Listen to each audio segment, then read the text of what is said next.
აინშტაინი იყო პირველი მეცნიერი, რომელმაც გააცნობიერა, რომ ცარიელი სივრცე, რომელიც ჩვენ გონია არაფერი, ეს ასე არ არის. მას აქვს თვისებები. ამ სივრცის შინაგანი ბუნება არის განუზომელი ენერგია.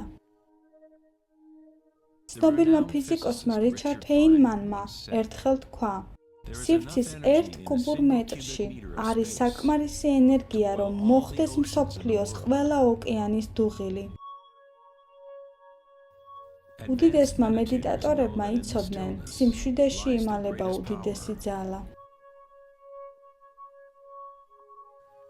ბუდას ჯერ კიდევ მაშინ ჰქონდა პირველადი ნივთიერების სხვა ტერმინი, რასაც მან უწოდა კალაპები, რომლებიც ჰგავს წვრილ ნაწილაკებს ან ტალღებს, რომლებიც წარმოიქმნება და ქრება წამში მილიარდჯერ.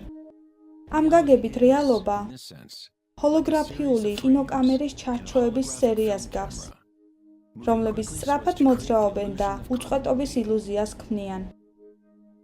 როდესაც ცნობიერება ხდება მთლიანად უმოძრაო, ილუზია გაცნობიერებულია, რადგან თავად ცნობიერება განაპირობებს ილუზიას.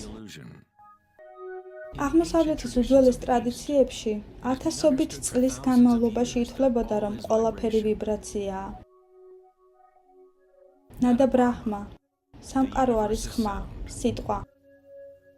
სიტყვა ნადა ნიშნავს ხმას ან ვიბრაციას, ხოლო ბრაჰმა ღმერთის სახელია. ბრაჰმა ერთდროულად სამყაროა და ასევე შემქმნელი. ხელოვანი და ხელოვნება განუყოფელია.